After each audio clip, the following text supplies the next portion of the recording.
Third time's the charm, baby. We are again in the semi-final, the second semi-final of the Rising Cup. Yeah, we are once again on Amazonia. Once again, we're looking at an Night Elf versus Undead. To the top right, it is Foggy, and down to the bottom left, Ixlord.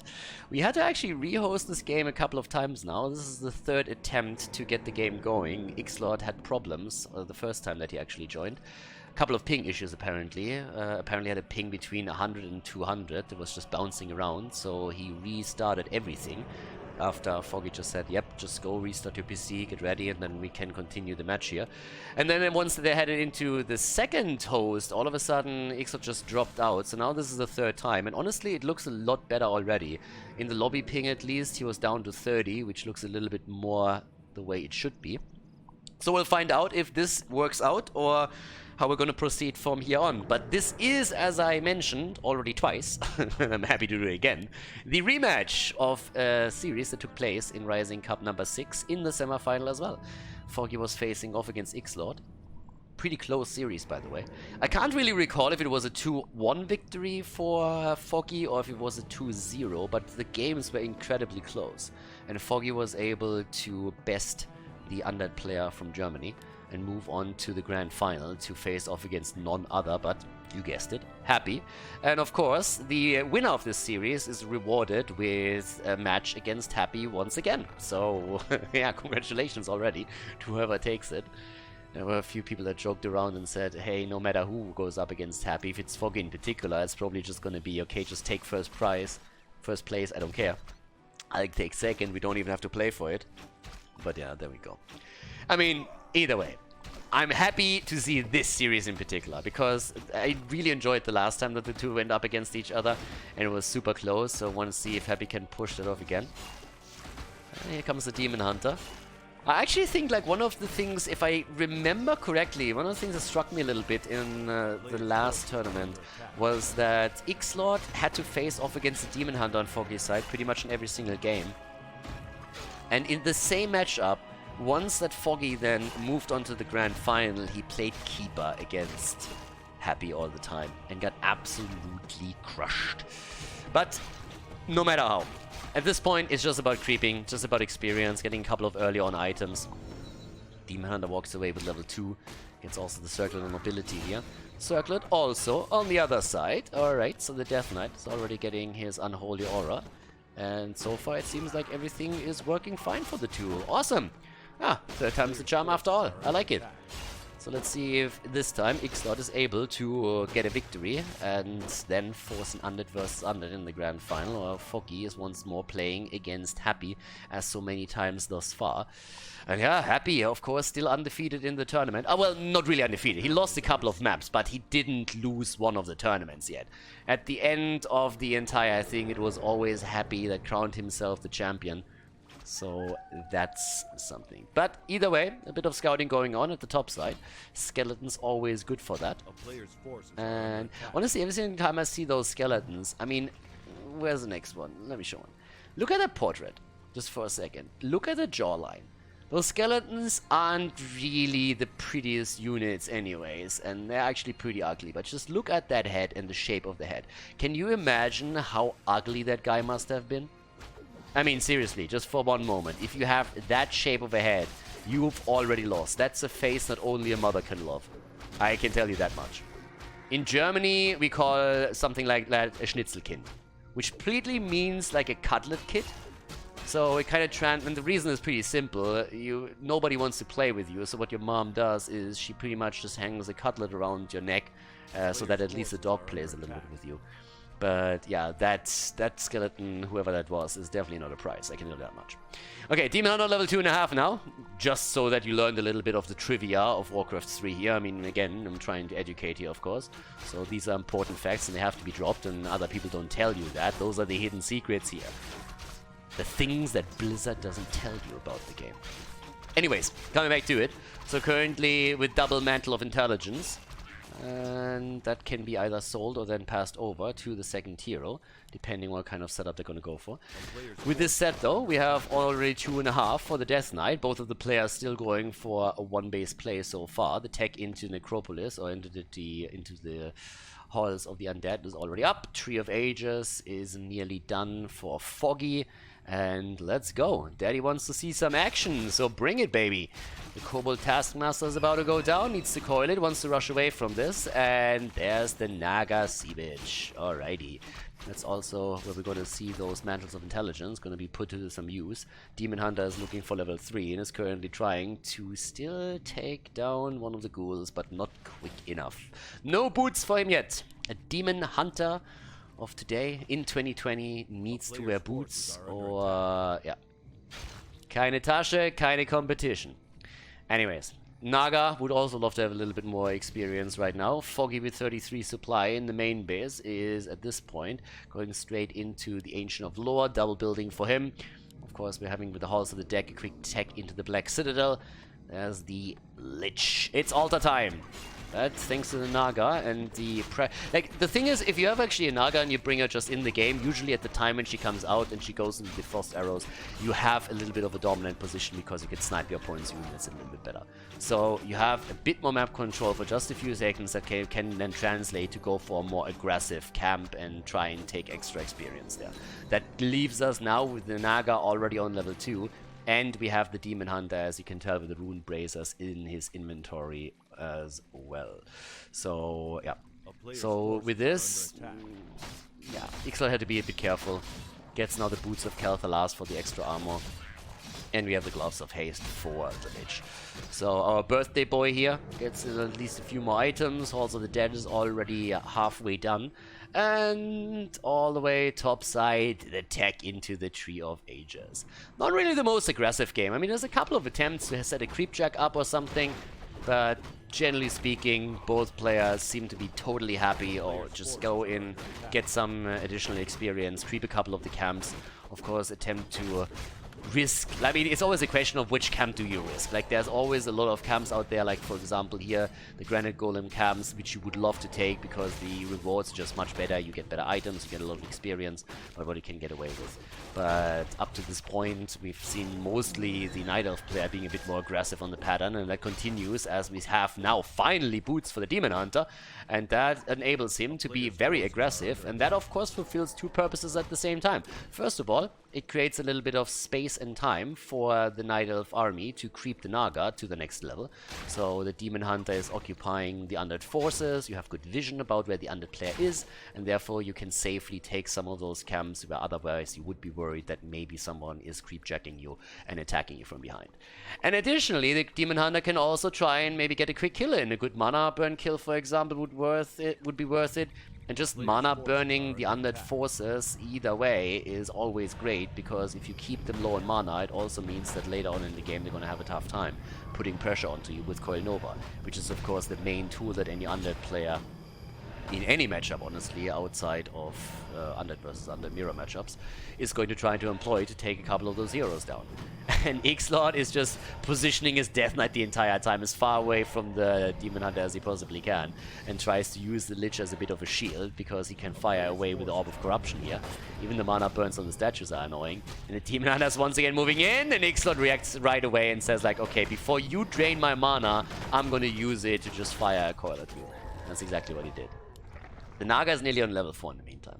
Demon Hunter is doing a fantastic job of occupying Ixalan. So Foggy is now sitting at 50 supply, has the first Root of the Claw in play.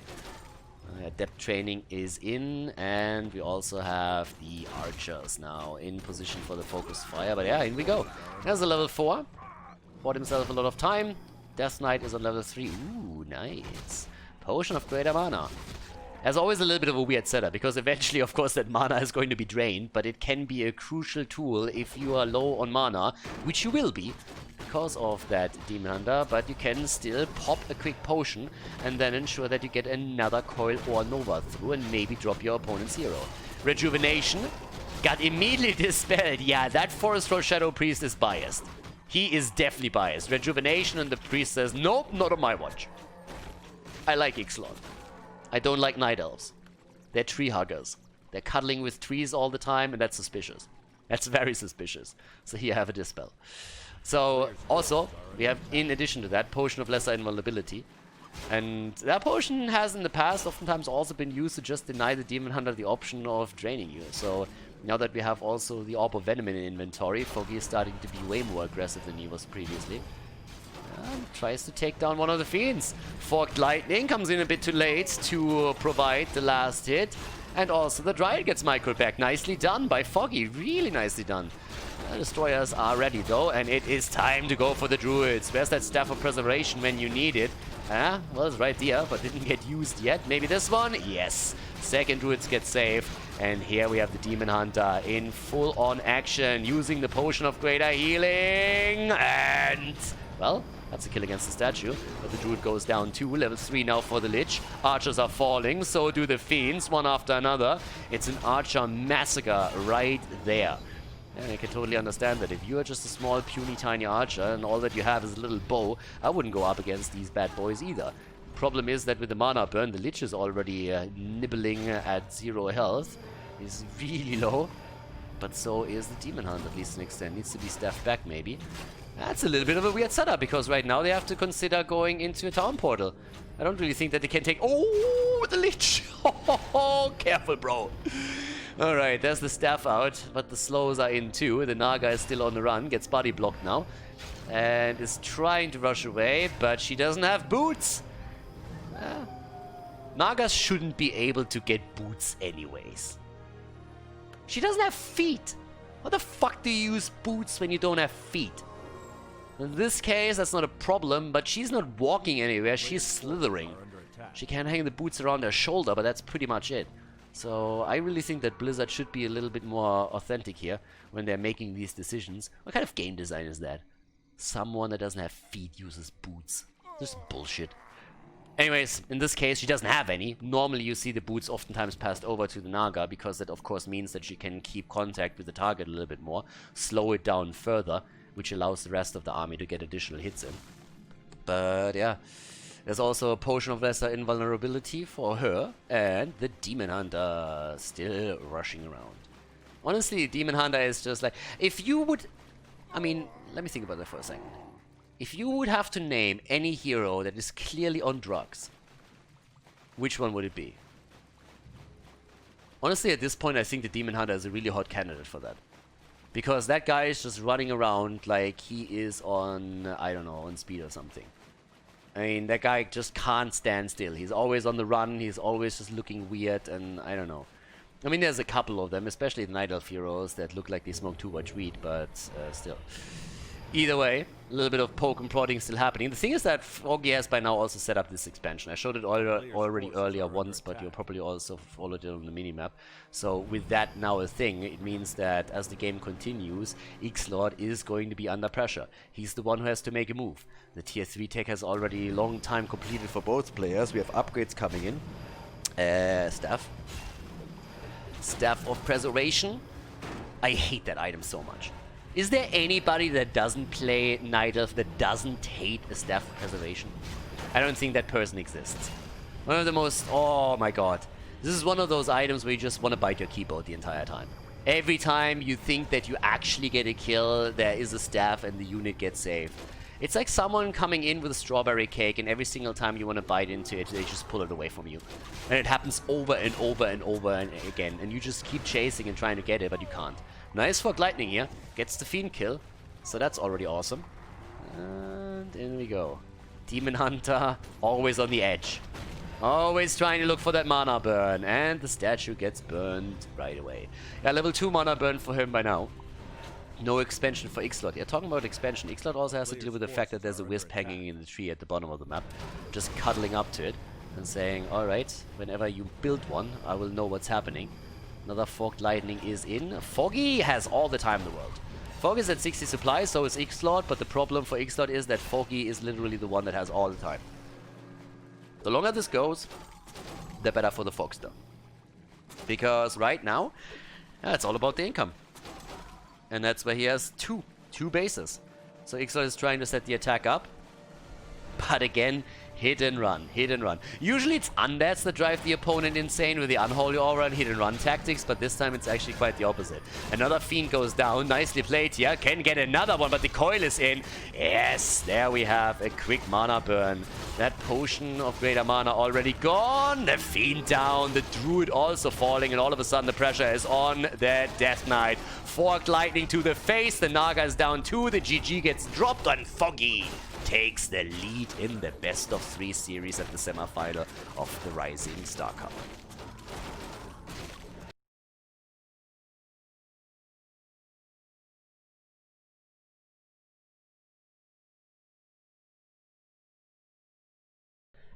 Game on, ladies! Foggy has managed to win the first map in this best of 3 series. Now we're on Last Refuge, and let's find out if the Fogstar can win the second game as well. Last game, again, he just poked and prodded. Both of them went for a bit of creeping, got their heroes high, but once that Foggy was actually in a position where he could defend his own base, he just went for hit and run, hit and run, hit and run, build his units up, got his army ready, got items for his heroes, and yeah, Ixlord at some point just started losing his heroes because he couldn't save them, especially the Lich had no chance since the Death Knight was constantly mana burnt and didn't have a prayer. So towards the top right, once more, we have Ixlord, this time starting in teal, change of color, maybe a change of pace and of outcome. But yeah, let's see. I mean, right now in the best of 3, Foggy, again, he's ahead. And he played a fantastic series so far. Great tournament by him again. And of course, if he makes it, then he will face another Undead in the next round. The grand final, the best of 5 series. Happy is the one that you have to take down here. And it's Happy. I honestly don't know what to say there. You always feel like Happy, at some point he has to lose, right? He can't win just everything, but the guy is just so damn good. So yeah, that's just what it is. Either way, Demon Hunter gets built again by Foggy, so it's all about the mana burns for him once more. Can't blame him after the result in the last game, and Demon Hunter in general is just a really good opening. So let's have a bit of a look. Scouting is already underway. Double checking what first hero is being picked here. Ixlord, of course, there's no adjustment there either. As an undead, you're kind of forced to go into a Death Knight. Very, very rarely do you see a deviation away from it. Ixlord actually tried that against, who was it? Against Sok. Against the human, he started up with the Dreadlord. Unfortunately for us, it was the game where his human opponent actually dropped. They went for a remake, but in the remake, Ixlord decided to change his hero up and went for a Death Knight again. But I kind of liked that at least for a moment he was contemplating going into a Dreadlord and starting off with a fast expansion. So that's always kind of nice and a good change of pace that we have there sometimes. There's obviously other Undead players also that still play with Dreadlord, which is always kind of cool. But the question is just simply how far can you get if you make those alternative choices. Demon Hunter is already scaring everybody away. That Death Knight, yeah, he already starts to use his Death Coil, and for obvious reasons. If you don't use the Death Coil right now and you don't utilize your mana for that, then you're going to run into trouble once that the Demon Hunter is there, and you're just going to get burned anyways. But this is, of course, the Death Knight playing Scaredy Cat a little bit. It's one of the reasons why, honestly, sometimes you see a Death Knight on level 1 just simply go into Unholy Aura, because it says like, well, fuck it, I'm not going to get anything done with my coil anyways if you place mana burn, so I might as well just go into Unholy Aura instead, and therefore get at least something in the early game, and then later I can still play with a Death Coil and try and get some value there, maybe with a mana potion, just use that at the appropriate moment in time when I can get a crucial hit off. But so far in this game, it's a traditional opening, starting with a Death Coil here, and the result as expected. Demon Hunter already just sitting there, it's like, come on, I dare you. And there's the mana burn. That Death Knight is sitting in the main base. I mean, strictly speaking, if both of the heroes would just sit there and nobody would get any kind of experience, it wouldn't really be a problem. Oh no! Oh my god, that looked like it was a close round, but yeah, it wasn't. The issue is more so that the Demon Hunter is actually still getting experience because the archers are trying to get some additional camps cleared, and there's also acolytes that they can run down. Waiting already at the tavern for the Trio of Ages tech to be completed. Up towards the top. Demon Hunter still in trouble. It's actually incredible if you think about it. I mean, there's ghouls involved, there's a Death Knight, it's hero versus hero, and the Demon Hunter just sits there and says like, yeah, I really don't care. I'm just going to win this battle anyways. Has actually stolen the item away too, so he's looking at, first of all, Ring of Protection +3 and also Gloves of Haste. Goes into the Death Knight harass again. It's just one hero completely dominating an opponent now. 29 supply against 24. Mixlord still saving up a bit of gold. And the Demon Hunter just sitting on blind saying like, come on bro, I dare you, let's bring it. So the archers are still running around the map. I mean, there's no level 2 yet or anything. So it's not like any of the players have managed to get their hero to the next level. But now we're of course going to see those additional heroes come through, the second heroes. And yep, there we are. That could actually be a little bit problematic. Does he have Dust of Appearance? He does! Uh-oh, it is hunting season. One archer down. And yeah, Naga just fought now. Gets another shot through. Also, that, by the way, means that we still don't have a Naga for Foggy, who's now grabbing that. Moves in and gets Serena Scarsail. Where's Ursula when we need her? There she is! Yeah! Orschel! Ursula Snake Mane is in. Okay. Oh, Ursula! Honestly, I don't really want to be too mean, but have you ever seen a pretty girl that was named Ursula? Like, maybe it's just me, but I haven't. That Death Knight, then again, whew, nearly down. Could make the play, though, for... I mean, he still needs to set up that expansion of his. But at this point... Like, Serena, that's a different story. I can name multiple Serenas that are just hot. That sounds hot already. But Ursula? Nah. If you start the game and you get Ursula, then you know you've already lost a pretty important battle here. But anyways, looks aren't everything, guys. Like, you look at this the complete wrong way. I'm pretty sure she has a lot to offer. She has a lot to offer. I'm very, very certain. She's probably a beautiful spirit inside. Gotta have something, right? Okay, so expansion attempt on the side of Foggy. We still have just a hit and run, getting a couple of units down, but so far Foggy is absolutely dominating this. There was a bit of an attempt, or well, at least a moment for Ixtlaut where he could take down 2 of the archers, I believe, and that really helped. In the main base, we now see him also with attack into tier 3. But for Foggy, this is honestly looking pretty solid again. 30 supply right now. He goes for the Ancient of Wind tech, which is scouted by Ixtlaut, so that's good. But with the expansion, there's already a timer on all of this. So now that we have the expansion in for Foggy, Ixtlaut knows that he needs to deal with that sooner rather than later, because if he waits too long, then the advantage of having the second income is just going to snowball the game in Foggy's favor. And Foggy is currently on level 2.5 with his main hero. The Death Knight isn't even on level 2 yet. So on the experience side, the Night Elf player is walking away with the game. And can therefore now also be a little bit more aggressive. But finally we had at least the Unholy Aura for the Death Knight as he grabs it up to the top. But we already see the marketplace, the Goblin Merchant crept here by Foggy as he starts to move in. And off we go. Demon Hunter is about to hit level 3, which also means that he has this mana burn on level 2. Bye mana on the undead heroes. It's also one of the reasons why it makes sense to go into the Naga, because like you're not going to get a lot out of the Lich Snowvine that way. And in we go. Hippogriffs are coming through. Hippogriff riders, and then a late transition, quite likely, into a lot of fruit flies. AKA... That was just mean. That was just mean. Teleports back and just casually backhands the Acolyte with those blades, and yep, that's an insta-kill. That was just unfair. I really don't know what to say there. But yeah, we're probably going to see some Fairy Dragons entering the mix eventually.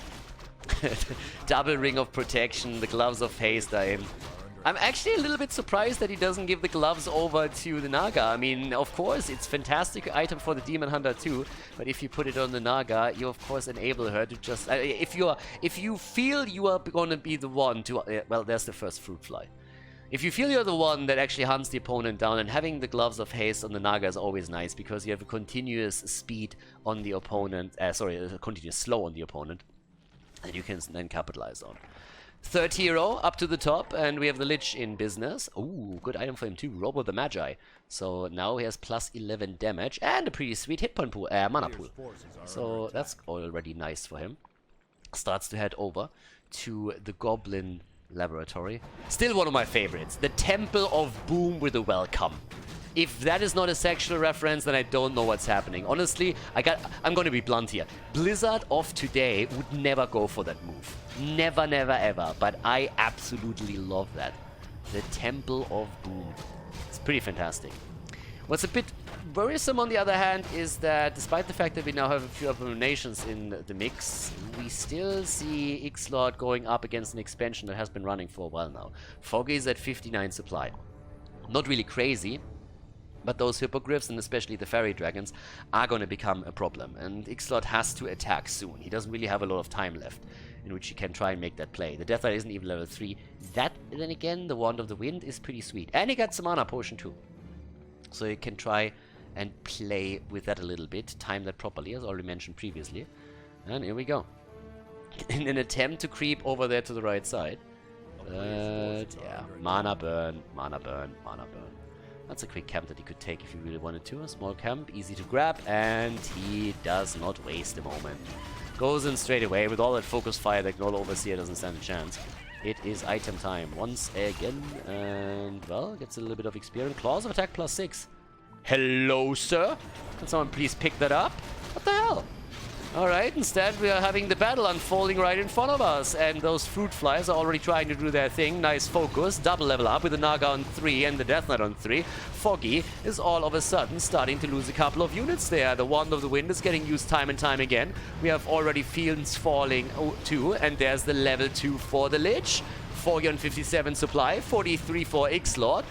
And Ixie is trying his best, but the Forked Lightning from the Naga Sea Witch is actually just rattling through the army and takes down another Fiend. Now we're having all of those statues in trouble. One of them already falling, another one being chased, and the Lich with the last second potion of invulnerability. And it doesn't look good for the Naga Sea Witch now, does it? All of a sudden there's another slow, and where's the mana burn? There it is, and therefore the kill on top of that too. Ixlord at least steals the item away, has seen that immediately and says like, wait, plus 6 attack? Hell yeah, I'll take that. Another mana burn takes also the statue down, and Ixlord is just losing ground.